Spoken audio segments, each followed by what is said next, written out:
So I request Dr. Amitabh Dwivedi to enlighten us on the linguistic and translation issues of the preamble of Indian Constitution. So, Dr. Dwivedi, please. Thank you, Dr. Tiwari, and all the participants. And I also thanks Professor Ashok Sharma for attending the session. So, as Dr. Tiwari said, that I'll be dealing with two issues. One is linguistic and translation issues of preamble. Generally, when we search on net, then we will get preamble in different languages. But since Hindi is my mother tongue, and as Dr. Tiwari said, that the official language of India, so mostly we will find this preamble in Hindi and English language. Now, incidentally, when I read in the morning the mail sent by Dr. Tiwari related to the reading of the preamble of the Constitution, then I thought let's compare the translation of these two, English into Hindi and Hindi into English. So I did that little activity, and I found certain facts related to translation that is done, and that is also authorized and adopted by the Indian Constitution. But still, those things I would like to address. So I have downloaded both English and Hindi version, and I would like to share the English version first. I think now all of you can see this English version of the preamble. So, first of all, because already Dr. Tiwari has said so many things about the Constitution, and when it comes to preamble, then we can consider preamble as the philosophy of this Constitution. If you want to use some literary metaphor, then you can consider Constitution of India as a body where preamble is the soul. So, preamble is the soul of this Constitution of India that's there. And when I talk about my title of presentation, that is linguistics and translation issues. So linguistic is, it deals with the language aspect. So once you focus on language aspect, and the question arises that how can you focus on language aspect? Then there is a word like critical reading that generally we do. And what do we mean by critical? That means close and careful reading when we undertake, and particularly focusing on the language, then we can very easily find out the nitty-gritty of that particular language, what is there in the deep structure, because the words that you see now, it is the surface structure, but what is beneath that can only be done with critical. And when we talk about the translation issues, then one thing I would like to tell that who is a translator, first of all, someone who is at least proficient in two codes. So code here means language. So someone who is proficient in both the codes then can be a good translator. Undoubtedly, both the versions, Hindi and English, they are very well translated, but still I found certain issues that I would like to address. Now, first thing I have noticed that it is also considered a good translation when at least we can maintain the number of words in both the versions. So when we compare the words that are used in the preamble, English language, they are 85 words. I counted them, they are 85 words. And when I counted the Hindi, that is 86. So it's like almost same. So it is again a beauty of the translation that you are not compromising with the words, because generally it is considered that once we translate or once we say something, then we follow the principle of minimax. Now, what is minimax? To say minimum and mean maximum. But it is not the case with the translation. And if you follow the principle of minimax, then it is not considered good. You need to maintain the word limit. Like you should not exceed the word limit. You should not limit yourself than the original one. That is one thing. Now, let me come to the thing that I have noticed. Now, you will find certain words like sovereign, socialist, secular. Now, when you read, it's very free-flowing, because you can see the first sound is sa, and sa is a sibilant sound, sonorous sound in English language, and it is it is also the example of alliteration. Alliteration, like when we use the same sound continuously. Generally, it is used in poetry as well.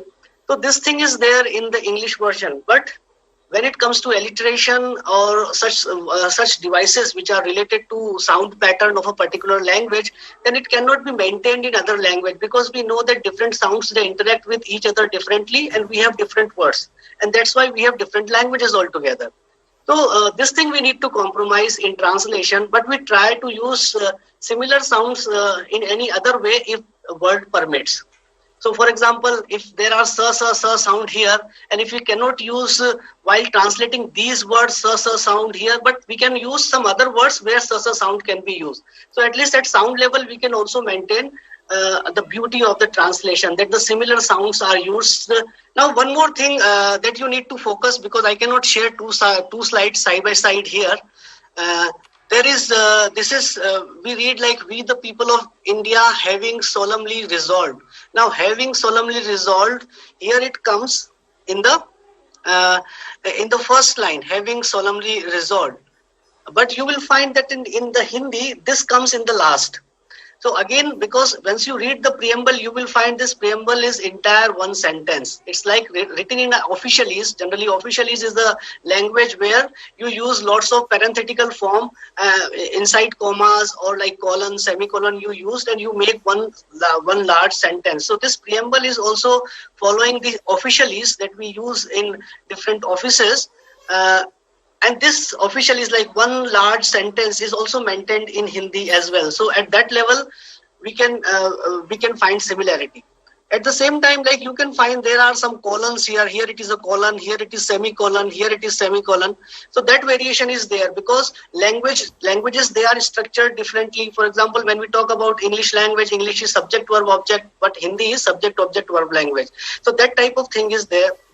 You will find that once you translate, then you can't maintain that something that comes in the first line will also be there in the translated version. So I have noticed this example, having solemnly resolved, that will come in the end, and I will show you this in the Hindi translation as well. Now there is one more thing that I have noticed. Now you need to focus on the word faith. Now when we translate this word faith, then we have this a popular translation as astha.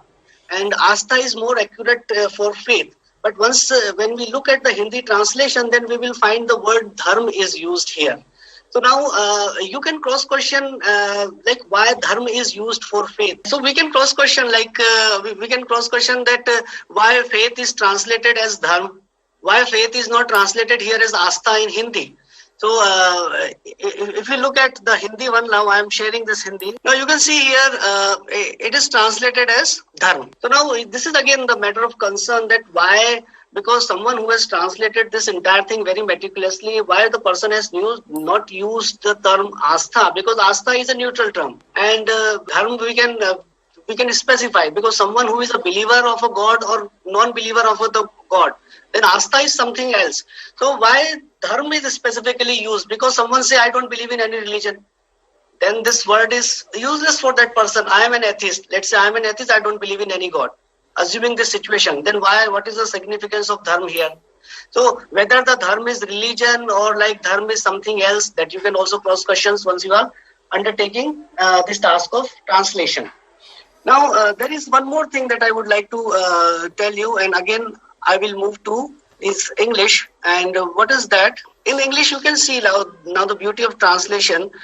For example, here it says liberty of thought, expression, belief, faith, and worship. So we are talking about 5 types of liberty, or 5 things, abstract or concrete, and we are talking about liberty. And we have using only one of here, liberty of thought, expression, belief, faith, and worship. Very well, fine, there is no problem, because we are talking about the liberty of these 5 elements that are there. Then we can similarly use equality of status and opportunity. Then why the translator is using equality of status and of opportunity here? You can also cross question this thing, that why the translator is wasting this one off word here. Because similarly, following the previous pattern for liberty, we can also say equality of status and opportunity. There is no problem in that as well. So these are the questions that once you read something critically, that means carefully and closely, then you can observe. One more thing, nowadays lots of feminism is there. Everyone is talking about Me Too movement and all those things. So there is a possibility that in a couple of years, someone will talk about why it is fraternity. because fraternity means bhaichara, and the translated version says bandhuta. Okay, the neutral term, not using bhaichara but bandhuta. But someone says like, but I have a problem with this English word because this English word relates to the brotherhood directly. So there is a word for sisterhood as well. And what is that word? Sorority. Sorority is the word there, SORORITY. So now no one is pointing this thing, but there is a possibility that someone will file a petition that, okay, why you have used fraternity? That because fraternity clearly like a Latin root and it indicates for the brotherhood, and what about sisterhood and other thing? So that thing is also there, but translator has very aptly and very subtly thought of it and translated it as bandhuta. But this is again one thing that is problematic that you find in the translation. Otherwise, the date and everything that is quite well. And you will find this word to ourself, like ourself is the word. So you need to focus on this word as well, ourself. And now I will show you the Hindi translation. So how Hindi translation is different. Yeah, one more word you need to focus on, equality. And what is the translation of equality? Mostly people will say the translation of equality is samanta. That is there. But in the Hindi version, you will find not samanta, but samta. So again, there is a difference between samta and samanta. So when you translate something, you need to go into the essence of the word, because equality, and you will find any word, you will say samanta is fine. There is no problem in that. I will also discuss like what is samta and samanta, and I need to share the Hindi version once again. So the thing is, when we talk about samta, then we are talking about complete equality.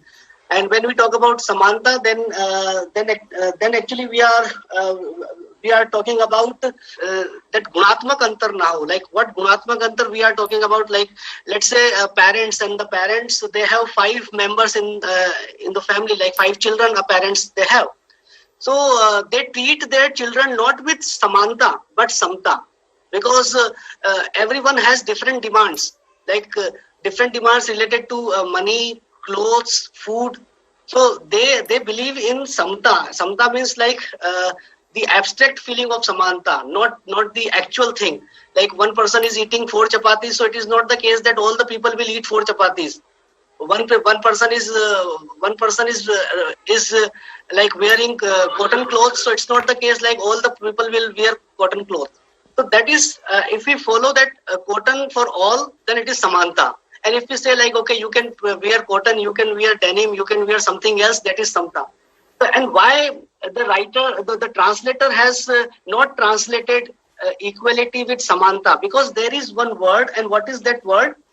Economic and political. So economically we cannot be equal. Economically, no one in no nation, all the people can be equal.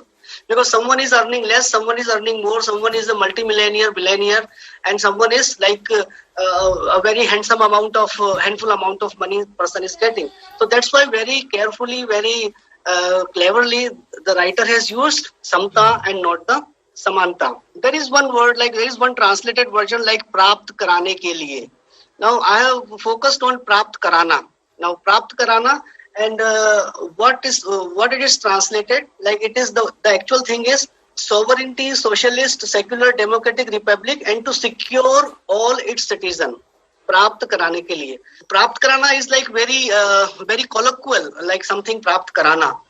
Like usne pariksha mein 70 अंक प्राप्त किए, that sort of thing is there. उसने परीक्षा में 100 में से 70 अंक प्राप्त किए, तो that sort of feeling is there कि प्राप्त कराने के लिए.